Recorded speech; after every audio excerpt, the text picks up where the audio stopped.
যদি আপনার এই মধ্যে কেউ ফোন দিলে ফোন আসে না অথবা আপনি ফোন দিলে ফোন যায় না, যদি এরকম হয়ে থাকে তাহলে কিন্তু এই ভিডিওটি শুধুমাত্র আপনার জন্য। এই সমস্যাটি কিভাবে আপনি সমাধান করবেন, তো চলুন ভিডিওটি শুরু করা যাক। তো এরকম ইন্টারেস্টিং ভিডিও পেতে চ্যানেলটি সাবস্ক্রাইব করুন এবং পাশে থেকে বেল বাটনটি অন করে অল সিলেক্ট করে রাখুন, যাতে করে পরবর্তী ভিডিও আপলোড করার সাথে সাথে আপনার কাছে নোটিফিকেশন চলে যায়। তো বন্ধুগণ, আপনি যখন ইমো অ্যাকাউন্টটি খুলবেন অথবা আপনার ইমো অ্যাকাউন্টটি যখন আপনি লগ ইন করবেন, তারপর বন্ধুগণ আপনার কয়েকটি পারমিশন কিন্তু অন করে দেওয়া লাগবে।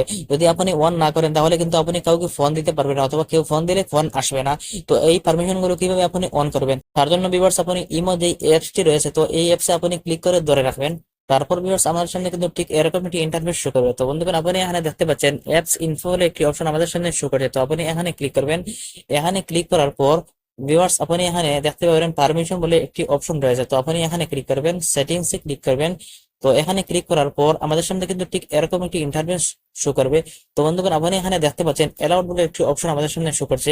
এখানে বন্ধুগণ, আপনি যদি গুরুত্বপূর্ণ সেটিং গুলো আপনি এলাও না করেন তাহলে কিন্তু আপনি কাউকে ফোন দিতে পারবেন না অথবা কেউ আপনাকে ফোন দিলে ফোন আসবে না। তো বন্ধুগণ, আপনি এখানে দেখতে পাচ্ছেন not allowed for lock contact microphone phone. এখন কিন্তু আপনাকে কেউ ফোন দিলে ফোন আসবে না অথবা আপনি ফোন দিলে ফোন যাবে না। এই সেটিং গুলো কিন্তু আপনার এলাও করে দেওয়া লাগবে।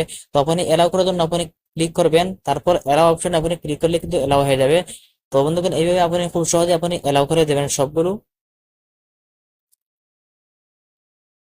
তো বন্ধুগণ, আপনি এখানে দেখতে পাচ্ছেন সবগুলো পারমিশন কিন্তু আমি এলাও করে দিয়েছি। এইভাবে সবগুলো পারমিশন যখন আপনি এলাও করে দেবেন, তখন আপনি যে কোনো লোককে আপনি কল করতে পারবেন অথবা যে কেউ আপনাকে কল করতে পারবে। তো বন্ধুগণ, এই ছিল আজকের ভিডিও। যদি ভিডিওটি উপকারে আসে তাহলে প্লিজ সাবস্ক্রাইব করুন। তো ভালো থাকেন, সুস্থ থাকেন, আসসালামু আলাইকুম।